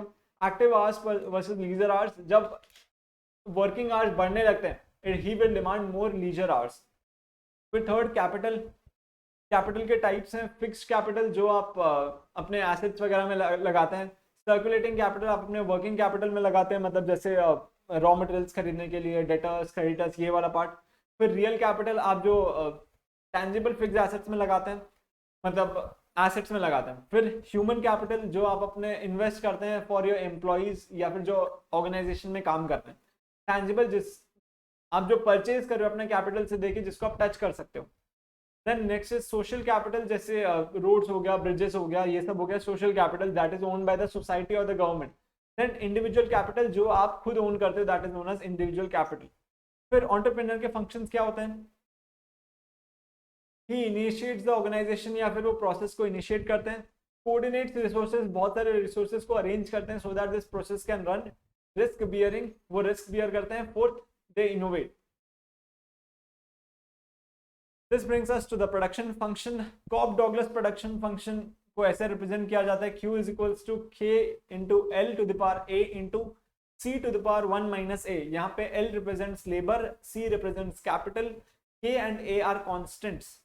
तो कुछ कंक्लूजन निकाला गया प्रोडक्शन इस कॉप डॉगलस प्रोडक्शन फंक्शन से कि labour contributes about 3/4 of the total production and capital contributes about 1/4. This is again is a repetitive question, उनको अच्छा लगता है ये क्वेश्चन, तो प्लीज ध्यान में रखिएगा ये चीजें। फिर नेक्स्ट, शॉर्ट रन क्या होता है, लॉन्ग रन क्या होता है? शॉर्ट रन मतलब at least one variable remains unchange. Long run मतलब when all factors of variable, when all factors of production are variable, उसको हम बोलते हैं लॉन्ग रन। और शॉर्ट रन में at least one factor is fixed. फिर यहाँ पे हमने वो प्लॉट कर लिया है, average product, marginal product, total product. तो आप इसको फॉलो कर सकते हैं। यहाँ पे 3 स्टेजेस होते हैं व्हेन दिस प्रोडक्शन में, हम 3 स्टेजेस से गुजरते हैं, स्टेज 1, स्टेज 2, स्टेज 3। स्टेज 1 पहले हम ये डिस्कस कर लेते हैं एक बार average product and marginal product का, उसके बाद में हम इस स्टेजेस में आ जाएंगे। When average product rises, marginal product is above average product, और जब average product falls, marginal product is below average product. When average product is maximum, marginal product is equals to average product. फिर marginal product curve cuts average product at maximum. फिर हम बात करते हैं 3 stages की जो हम पढ़ते हैं थ्योरी ऑफ प्रोडक्शन में। उन्होंने बोला ये कब एग्जिस्ट करता है? शॉर्ट रन में। स्टेज 1 कब एंड होता है? When average product reaches maximum, ये इस पॉइंट पे स्टेज 1 एंड होता है। स्टेज 2 कब एंड होता है? When marginal product falls to 0, उसके बाद में हमारा डिक्रीजिंग रिटर्न स्टार्ट होता है। Which would be the best stage for a producer? Stage 2, because stage 1 में रिटर्न्स इंक्रीज हो रहा है, मतलब और लेबर वगैरह काम कर रहे हैं, तो you are getting an increasing return. Marginal product बढ़ते जा रहे हैं, सॉरी मार्जिनल प्रोडक्ट नहीं, टोटल प्रोडक्ट कंटिन्यूसली बढ़ते जा रहे हैं, marginal product still exist. Second stage के एंड में marginal product falls to 0, that means the total product is at maximum, आप मैक्सिमम प्रोड्यूस कर रहे हैं उस सिचुएशन में। उसके बाद में if you add more variables, total product starts falling, marginal product is negative. तो stage 3 is known as stage of decreasing returns. तो बेस्ट स्टेज कौन सा होता है? स्टेज 2। फिर returns to scale, this is for long term. Increasing returns to scale, decreasing returns to scale, constant returns to scale. अगर आप इसमें corp Douglas production function लगाते हैं, अगर इफ ए जैसे Q is equals to K into L to the power A capital to the power B, तो अगर if A plus B is equals to 1, इसको हम बोलते हैं constant returns to scale. If A plus B is more than 1, इसको हम बोलते हैं increasing returns to scale. If A plus B is less than 1, इसको हम बोलते हैं डिक्रीजिंग रिटर्न्स टू स्केल। एक और चीज आपको बस बतानी थी, जब हम ये लॉन्ग टर्म का वो कर्व ड्रॉ कर, ठीक है वो हम आगे कवर कर लेंगे। आगे हमने ऑलरेडी कवर कर रखा है, मुझे लगा कि आपको यहाँ पे रिप्रेजेंट कर देते हैं, आगे हम वापस कवर कर लेंगे उसको, ठीक है। प्रोडक्शन ऑप्टिमाइजेशन हम कौन से टाइम में, मतलब हम कौन से लेवल पे ऑपरेट करने वाले हैं और हमारे रिसोर्सेज क्या होने वाले हैं, उसी का ग्राफ हमने यहाँ पे ड्रॉ कर लिया कि आपके पास 2 फैक्टर्स अवेलेबल है और आपका लिमिटेड बजट है। तो you will draw an indifference curve so that कि आपको सारे ऑप्शंस मिल जाए कि जिसके बेसिस में आपको सेम लेवल ऑफ आउटपुट मिलने वाला है। दिस कर्व रिप्रेजेंट्स, इस कर्व में जो भी कॉम्बिनेशन होंगे they will represent same level of output. यहाँ पे सेम लेवल ऑफ आउटपुट है, आप कोई भी कॉम्बिनेशन सिलेक्ट करेंगे it will give you same level of output. So production optimization helps you select finding the best combination of 2 resources so that you attain the maximum level of output. Next है theory of cost. तो कुछ cost concepts हैं। Accounting cost होता है जो आप अपने pocket से निकालते हो, आप अकाउंटिंग एक्सपेंसेस या फिर अपने बुक्स में रिकॉर्ड करते हो। Even depreciation is an accounting cost, क्योंकि आपने जब एसेट खरीदा था तो आपने आउट ऑफ पॉकेट एक्सपेंस किया था, आप उसको बहुत सारे ईयर्स में बांट रहे हैं। इकोनॉमिक कॉस्ट क्या होता है? अपॉर्चुनिटी कॉस्ट, जो कॉस्ट एक्चुअली आप पॉकेट से नहीं निकालते हो लेकिन आप एक अपॉर्चुनिटी मिस कर रहे हो, उसको हम बोलते हैं इकोनॉमिक कॉस्ट। डायरेक्ट और ट्रेसेबल कॉस्ट, जो आप एक पर्टिकुलर प्रोडक्ट से आइडेंटिफाई कर सकते हो, उसको हम बोलते हैं डायरेक्ट और ट्रेसेबल कॉस्ट। जो आप एक पर्टिकुलर प्रोडक्ट से आइडेंटिफाई नहीं कर सकते हो, वो प्रोडक्ट में मिल गया, उसको हम बोलते हैं इनडायरेक्ट और नॉन ट्रेसेबल कॉस्ट। जैसे यहाँ पे इस केस में टेबल में आप वुड आइडेंटिफाई कर सकते हो, लेकिन जो नील्स का कॉस्ट है वो आप आइडेंटिफाई नहीं कर सकते हो। इंक्रीमेंटल एंड संक कॉस्ट, मान लीजिए आपको एक कार रिपेयर करानी है, तो that is known an incremental cost, आपको एक्स्ट्रा कॉस्ट इनकर करना पड़ेगा। संक कॉस्ट, जो पास्ट कॉस्ट आपको कार खरीदने के लिए लगा था, उसको हम बोलते हैं संक कॉस्ट, क्योंकि ये ऑलरेडी लग चुका है। Historical cost and replacement cost, आपने ओरिजिनली जब एक एसेट खरीदा था, जो प्राइस लगा था, उसको हम बोलते हैं हिस्टोरिकल कॉस्ट। आज उसको आप रिप्लेस करने वाले, उसको हम बोलते हैं रिप्लेसमेंट कॉस्ट। फिर cost concept, fix cost, variable cost, semi variable cost, stair step fix cost. Semi variable cost में कुछ फिक्स कॉस्ट होता है, उसके बाद में वेरिएबल कॉस्ट कंटिन्यू होता जाता है। मतलब आपने अगर 0 यूनिट बनाया तो भी आपका फिक्स कॉस्ट लगेगा ही लगेगा। यहाँ पे हमने टोटल फिक्स कॉस्ट को ड्रॉ किया है। यहाँ पे ये टोटल फिक्स कॉस्ट है, ये टोटल वेरिएबल कॉस्ट है, ये टोटल सेमी वेरिएबल कॉस्ट है, ये स्टेयर स्टेप वेरिएबल कॉस्ट है। यहाँ पे हमने एवरेज कॉस्ट को ड्रॉ किया है। आप देख सकते हैं कि इस सिचुएशन में मार्जिनल कॉस्ट पहले is below the average variable cost, then it rises steeply, average variable cost falls, reaches a maximum and minimum and then rises, that is U shaped.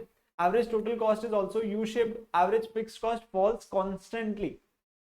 मतलब जैसे जैसे यूनिट्स बढ़ते जाएंगे, average fix cost will start falling.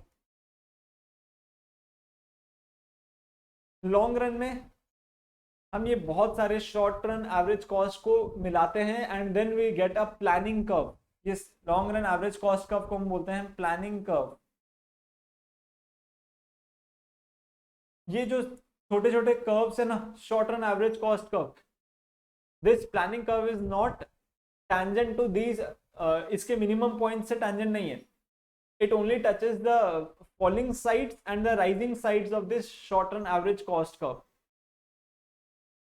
फिर next economies and diseconomies of scale. Internal जैसे technical economies भी होता है एंड टेक्निकल डिसइकोनॉमीज भी होता है। अकॉर्डिंगली आप एक लेवल तक आप मैनेज करते हो, वहां पे you get the benefit of cost, उसके बाद में it becomes a burden. Commercial, आप एक पर्टिकुलर लेवल तक आप जो मार्केटिंग या फिर जो भी रन करते हैं, इट इज बेनिफिशियल, उसके बाद में इट गेट्स हैवी, मतलब वो आपके लिए डिसइकोनॉमी बन जाता है।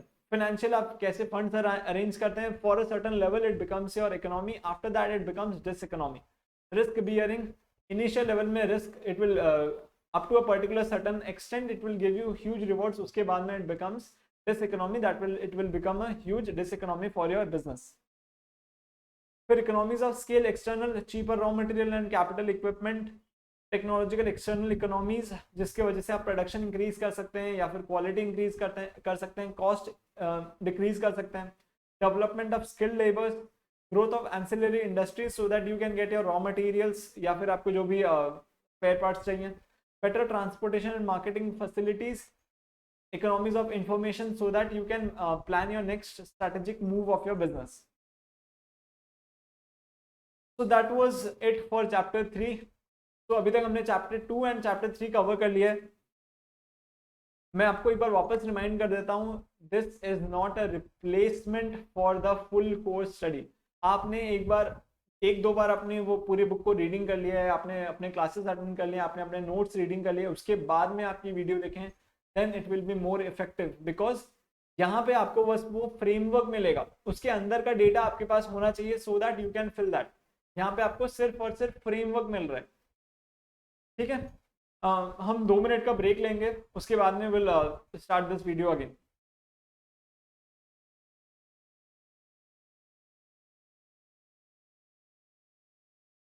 तो guys let's continue with chapter 4। तो हम सबसे पहले स्टार्ट करने वाले chapter 4 part A, meaning and types of market, then will move on chapter 4 B and part C. तो सबसे पहले classification of types of market, market किस किस टाइप्स के होते हैं और कौन से बेसिस में हम क्लासिफाई करते हैं। On the basis of geographical area, local market, then regional market, मतलब आप एक पर्टिकुलर रीजन के लिए बात करते हैं। नेशनल मार्केट आप पूरे कंट्री के लिए बात करते हैं। उसके बाद में इंटरनेशनल मार्केट, जब आप दो कंट्रीज की बात करते हैं या फिर एक कॉन्टिनेंट की बात करते हैं या फिर पूरे नेशन की बात, पूरे अर्थ की बात करते हैं। फिर next time very short period market, मतलब जहां पे because of changes in price या फिर डिमांड, वो because of changes in price demand बहुत ज्यादा जल्दी चेंज नहीं हो सकता। This is known as very short period market. Then short period market जहां पे कुछ एक्सटेंट तक चेंज किया जा सकता है। Long period when as a result of change in supply conditions prices the demand can be changed accordingly, and very long period these are known as secular period। तो यहाँ पे because of fashion and other factors demand can be changed to extremes। फिर nature of transaction spot और cash, जहाँ पे आप cash देते हैं and you buy the commodity at once, मतलब उस टाइम आप कैश देते हैं और उसी टाइम आप प्रोडक्ट को ले लेते हैं। फॉरवर्ड और फ्यूचर मार्केट होता है जब आप एक कॉन्ट्रैक्ट करते हैं कि on a particular future date I will buy a certain amount of product at a given prices. तो यहाँ पे आप कुछ प्रीमियम या कुछ एडवांस अमाउंट अभी देते हैं and on a particular date जब आपका कॉन्ट्रैक्ट है आप उस दिन उस पर्टिकुलर प्रोडक्ट को बाय करते हैं। फिर regulation, if it is regulated by act laws और सर्टेन अथॉरिटी, उसको हम बोलते हैं regulated, otherwise it is unregulated market. Volume, जहां पे ह्यूज वॉल्यूम में आप डील करते हैं उसको हम बोलते हैं होलसेल, एंड लोअर वॉल्यूम में डील करते हैं उसको हम बोलते हैं retail market. On the basis of competition, ये इंपॉर्टेंट है, इसको हम कंटिन्यू करने वाले हैं। परफेक्ट कंपटीशन, उसके बाद में monopolistic competition, monopoly competition, oligopoly. Perfect competition होता है जब आप सेम, हम इसका कैरेक्टरिस्टिक आगे देख रहे हैं, मैं आपको बस एक छोटा सा ग्लिम्स दे देता हूँ।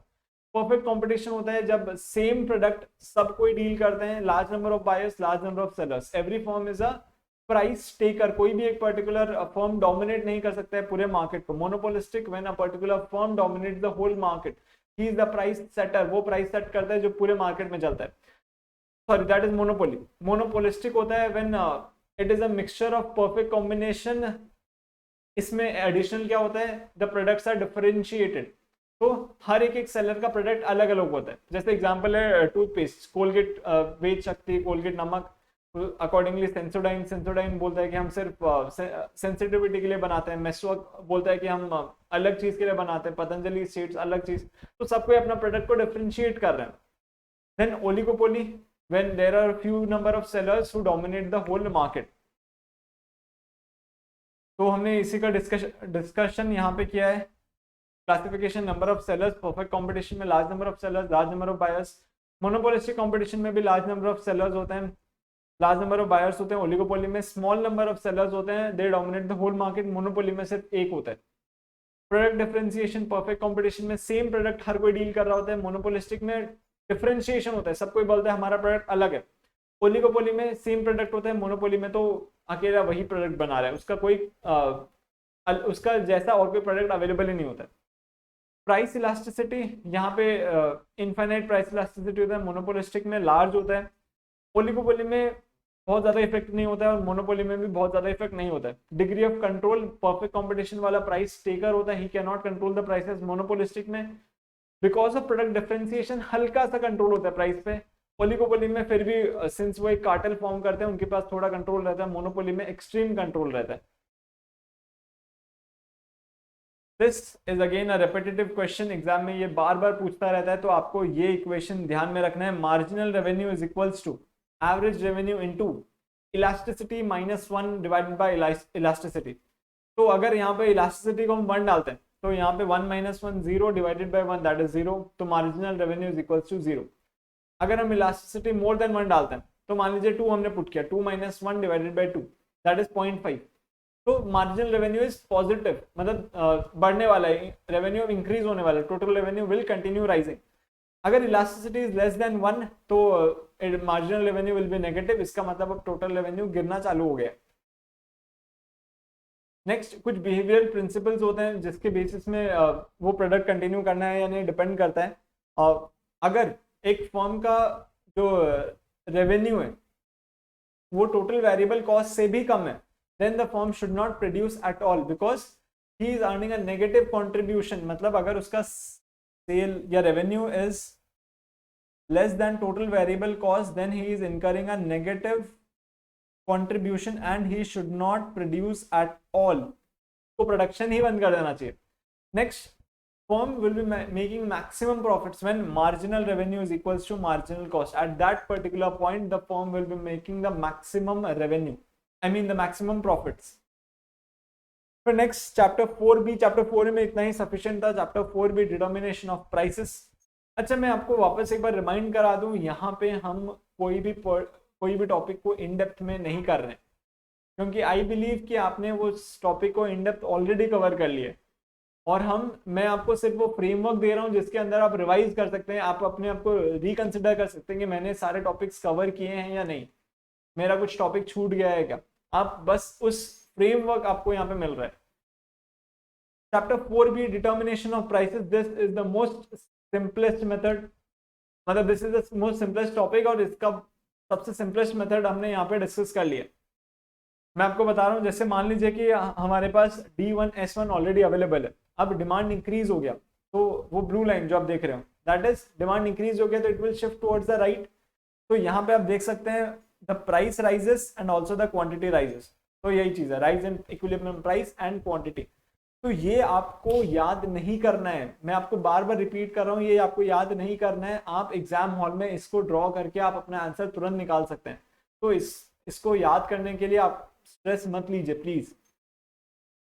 ये PDF आपके पास अवेलेबल है, आप देख सकते हैं कि कैसे आप बनाते ही आपको आंसर मिल जा रहा है। फिर डिक्रीज इन डिमांड, तो वैसे ही हमने सेम चीज किया, तो यहाँ पे आप देख सकते हैं प्राइस भी कम हो गया एंड क्वांटिटी भी कम हो गया। नेक्स्ट, सप्लाई इंक्रीज हो गया, तो देख सकते हैं प्राइस कम हो गया लेकिन क्वांटिटी डिमांडेड बढ़ गए। Decrease in supply, supply S1 था वो कम हो गया S2, तो आप यहाँ पे देख सकते हैं प्राइस इंक्रीज हो गया, क्वांटिटी कम हो गया। Decrease in supply and demand, supply भी कम हो गया, डिमांड भी कम हो गया, तो प्राइस रिमेन्स सेम, प्राइस यहाँ पे देखिए रिमेन सेम लेकिन क्वांटिटी कम हो गया। ये था पॉइंट 1, ये हो गया पॉइंट 2। फिर हमने सप्लाई भी इंक्रीज किया और डिमांड दोनों इंक्रीज किया, तो यहाँ पे आप देख सकते हैं प्राइस इंक्रीज हो गया, क्वांटिटी भी इंक्रीज हो गया। ये पॉइंट 1, ये पॉइंट नंबर 2, यहाँ पे प्राइस भी इंक्रीज हो गया एंड क्वांटिटी भी इंक्रीज हो गया। और इसमें 2 पॉइंट छूट गया, अगर प्राइस इंक्रीज हुआ डिमांड कम हुआ, जैसे आपको ड्रॉ करना है प्राइस इंक्रीज हुआ डिमांड कम हुआ, प्राइस इंक्रीजेस सप्लाई डिक्रीजेस, और एक सॉरी मैं क्या बोल रहा हूँ, demand increases supply decreases, demand decreases supply increases. जैसे हमने अभी तक कितने केसेस कर लिए हैं, 1 2 3 4 5 6 केसेस किए हैं और 2 केसेस ये पेंडिंग रहते हैं, तो ये आपको ऐसे प्रैक्टिस करना है। तो इससे आप एग्जाम हॉल में बैठे बैठे आप डिवाइस कर सकते हैं कि अच्छा ऐसे मेरा रिजल्ट निकल जाए, ऐसे मेरा आंसर निकल जाएगा। आपको ये रट्टा नहीं लगाना है, क्योंकि अगर आप रट्टा लगाएंगे वहां पे आप कंफ्यूज हो जाएंगे, 100% चांस है आप वहां पे कंफ्यूज होंगे। तो प्लीज इसको याद मत करिएगा, आप वहां पे खुद अपने रफ शीट में ड्रॉ करके इसका आंसर निकाल सकते हैं। फिर नेक्स्ट चैप्टर 4C, हमने 4A 4B कंप्लीट कर लिया। Chapter 4C, this is an important concept, मतलब यहाँ से क्वेश्चन आते ही आते हैं, चैप्टर 4C से क्वेश्चन आते ही आते हैं, तो प्लीज ध्यान से सुनिएगा। Characteristics of perfect competition, perfect competition के क्या क्या कैरेक्टरिस्टिक्स हैं, यहाँ पे large number of buyers, large number of sellers होते हैं, होमोजीनियस प्रोडक्ट में डील करते हैं। ये सारे जो कैरेक्टरिस्टिक हैं ये एक एक MCQ के क्वेश्चन बन सकते हैं, तो प्लीज ध्यान से सुनिएगा। सब कोई सेम प्रोडक्ट में डील कर रहे होते हैं, free entry into the market, कोई भी आके मार्केट में बेच सकता है, कोई भी आके मार्केट में खरीद सकता है। Perfect knowledge of market conditions available, सबको पता है कि किसके पास क्या प्राइस चल रहा है उस पर्टिकुलर प्रोडक्ट का। लो ट्रांजैक्शन कॉस्ट, बायर और सेलर अपने आप को ढूंढने के लिए, ट्रांजैक्शन करने के लिए कॉस्ट बहुत कम है। Individual firms are price takers, वो प्राइस सेट नहीं कर सकते, मार्केट में जो प्राइस चल रहा है उसको उसी प्राइस में बेचना पड़ेगा। इसका बेस्ट एग्जांपल है स्टॉक मार्केट या फिर बुलियन, जो गोल्ड बुलियंस होता है वो मार्केट। फिर नेक्स्ट वही उसका ये they are known as price takers, तो डिमांड सप्लाई के प्लेस है, जो प्राइस निकलता है इक्विलिब्रियम प्राइस, वही प्राइस में इंडिविजुअल सेलर्स को सेल करना पड़ता है, they are known as price takers. Okay, फिर शॉर्ट रन में प्रॉफिट मैक्सिमाइजेशन, वो लोग उसी प्राइस में सेल करते हैं, तो in short run they only earn, I mean short run में they can earn normal profits, super normal profits or losses, but in long run they will only earn normal profits perfect competition के लिए. फिर और एक important चीज है आपको note करने के लिए, परफेक्ट कंपटीशन में फर्म का marginal cost above its average variable cost indicates the firm's supply curve. ठीक है, it has the identical shape of the firm's supply curve at a point beyond its, मतलब average marginal cost above the marginal curve above the point of average variable cost. It represents the supply curve. Profits, perfect competition, short term में वो super normal profits, normal profit losses कमा सकते हैं, but long run में they can only earn normal profits. This is important. ये question repetitive है. Characteristics of monopoly, there is a single seller, barriers to entry, हर कोई enter नहीं कर सकता because a few players are the major players. कोई close substitute available नहीं है उनका प्रोडक्ट का, market they own the market power. तो इसका बेस्ट एग्जांपल है Microsoft operating system, they own about 70% of the operating system market. Monopolistic revenue curves both are negatively sloped. Marginal revenue का slope is 2 times of average revenue curve. Average revenue can not be zero, marginal revenue can be zero, positive और negative. In short run, monopoly can earn supernormal profits, normal profits or losses. Supernormal profits is when you earn something above your economic cost. मतलब आपके opportunity जब economic profits, when you earn that is known as supernormal profits. When you earn normal accounting profit or when your economic profit is zero, that is known as normal profit, and losses is when your accounting profit, when you do not earn any accounting profit. Long term में monopoly will always monopoly will always earn supernormal profits because that is why it is known as a monopoly. Then condition for price discrimination, मतलब एक market में अलग price में, दूसरे market में अलग price में बेचना, ये मोनोपोली कर सकते हैं. क्या क्या कंडीशंस होने चाहिए so that they can do this price discrimination? Seller should have the control over both these markets. उसके बाद में sellers they should be able to divide this into two or more sub markets. Price elasticity should be different in both these markets so that he can sell at different prices in different markets. There should not be a possibility कि कोई भी एक सब market 1 से वो कम prices में खरीद के हायर प्राइसेस में सब मार्केट 2 में सेल कर सके. Only the seller should be able to do that. Next is the monopolistic competition. इसका हमने एग्जांपल लिया था, जैसे टूथपेस्ट होते हैं, सब अपने आप को अलग अलग डिस्टिंग्विश करना चाहते हैं कि हमारा प्रोडक्ट अलग है. तो इसके कैरेक्टरिस्टिक क्या है? There are large number of buyers, large number of sellers, large number of buyers also. There is a product differentiation, सब कोई बता रहे हैं हमारा प्रोडक्ट अलग है. Freedom of entry and exit, non price competition. The competition is based on how different your product is from the competitor. Then conditions of equilibrium, in all these situations the condition for equilibrium is marginal cost should be equal to marginal revenue. MC curve should cut MR from below. At that particular point the consumer will be in equilibrium. Then the next market form is oligopoly. There are a few sellers who dominate the whole market and there are large number of buyers. The best example is OPEC oil. The countries who produce oils, they have a cartel, they have a association that is known as OPEC. There are a few number of sellers. Strategic interdependence, they are dependent on each other. तो जो भी members होंगे they are dependent on each other. Importance of advertising and selling cost, they have to incur huge advertising and selling cost so as to maintain their cartel. It is a group behavior. तो group में उन्होंने मिल के वो decision लेते हैं, that decision prevails for the whole group. Then these are the various types of oligopolies. Please इसको ध्यान में रखिएगा. This is an important question, यहाँ से क्वेश्चन आते ही आते हैं. सिंडिकेटेड मोनोपोली क्या होता है? When there is a centralised syndicate जिसके थ्रू सारे ऑपरेशंस रन करते हैं. ऑर्गेनाइज्ड, जब आप एक सेंट्रल एसोसिएशन फॉर्म करते हैं and that association takes the decision for everyone. Pure oligopoly when they deal in a homogeneous product. Perfect oligopoly when their product is heterogeneous.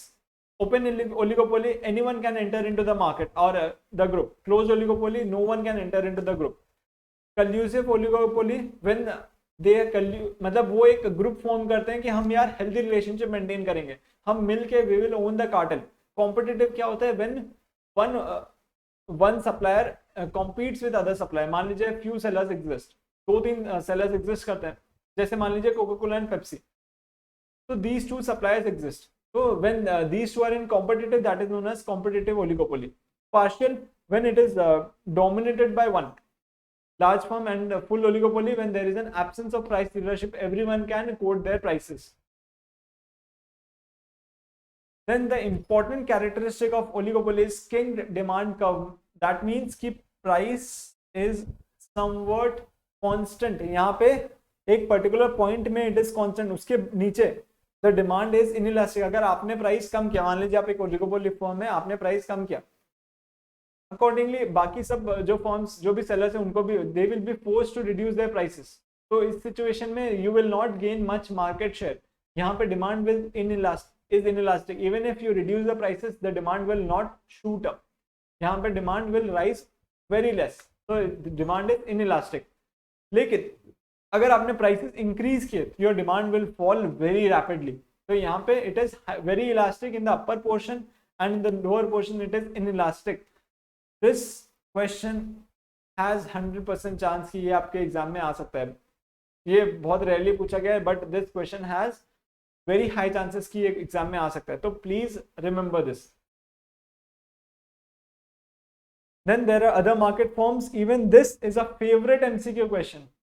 बहुत अच्छा लगता है उनको ये क्वेश्चन पूछना। This is a favorite MCQ question. तो please इस question को ध्यान में रखिएगा। Other market forms, duopoly, only 2 forms exist in the market. Monopoly, single firm is the buyer of the product. Only one buyer exists in the market. Oligopoly, large small number of large buyers. I mean मतलब मान लीजिए कि एक market में सिर्फ 2-3 ही buyers हैं जो एक पर्टिकुलर प्रोडक्ट को बाय करने वाले हैं। बायलैटरल मोनोपोली, सिर्फ सिंगल बायर है, सिंगल सेलर है। तो that brings us an end to chapter 4। तो अभी तक हमने chapter 2, chapter 3 and chapter 4 revise कर लिया है। मैं आपको वापस रिमाइंड कर रहा हूँ, this is only a framework. आपको मैं बस हेडिंग्स बता रहा हूँ कि देखिए ये टॉपिक्स एग्जिस्ट करते हैं, यू कवर एवरी टॉपिक। मैं आपको बस उसका जिस्ट बताया जा रहा हूँ। अगर आपको उसका एक्सप्लेनेशन चाहिए, आपको उसका रीजन चाहिए, लॉजिक चाहिए, तो you have to cover it in your self study और क्लासेस, वहां पे आपको कवर करना है। यहाँ पे मैं आपको बस बता रहा हूँ कि ये टॉपिक्स एग्जिस्ट करते हैं, यहाँ से इतने मार्क्स से क्वेश्चन आ सकते हैं, बस उतना ही मैं बता रहा हूँ आपको।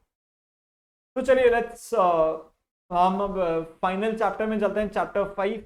ये सिर्फ और सिर्फ इकोनॉमिक्स के लिए, बीसीके के लिए will have another video.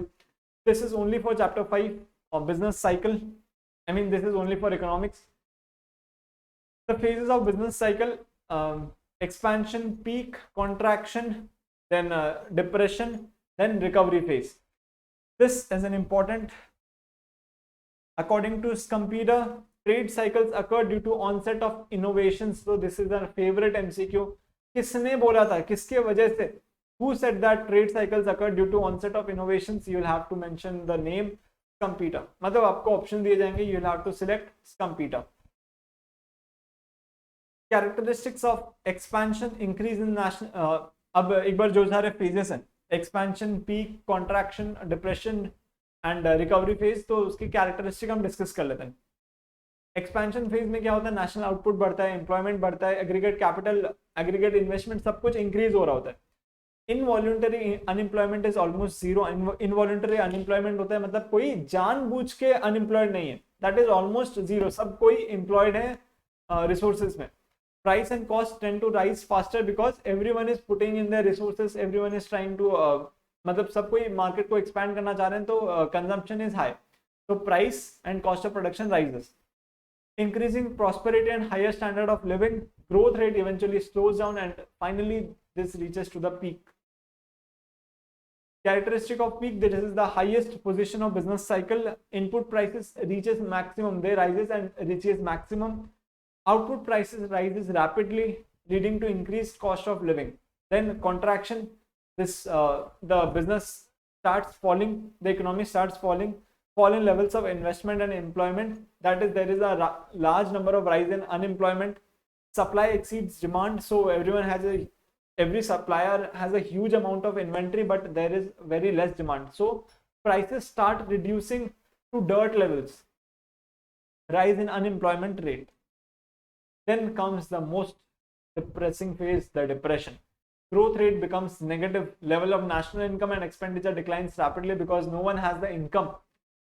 Then lower deposit interest rates, availability of credit also falls. Then there are three type of economic indicators कि अभी इकोनॉमी कौन से सिचुएशन में, वो जानने के लिए there are three type of indicators: leading indicators, lagging indicators, coincidental indicators. Leading indicators मतलब चेंज आने से पहले they can indicate that something like this is going to happen. Lagging indicators change होने के बाद में they indicate that this change has already happened. Coincidental साथ साथ में चेंज होते होते वो बताने वाले हैं कि देखिए चेंज हो रहा है. लीडिंग इंडिकेटर्स जैसे advance order for capital goods, they will indicate that a positive economy is about to come. Changes in stock prices, lagging indicators already change ho chuka hai, then they indicate example unemployment rates, corporate profits, these things. Then coincidental साथ साथ में बताते हैं change हो रहा है, and these indicators also indicate the same: GDP, inflation, IIP. Then these are the causes of business cycle. There isn't a huge chance कि इससे MCQ आने वाला है, but still आप इसको रीड करके जाइएगा so that in case something comes up you can answer it. तो इंटरनल कॉजेस क्या हैं, जो मतलब हम इकोनॉमी के अंदर के रीजंस क्या हैं?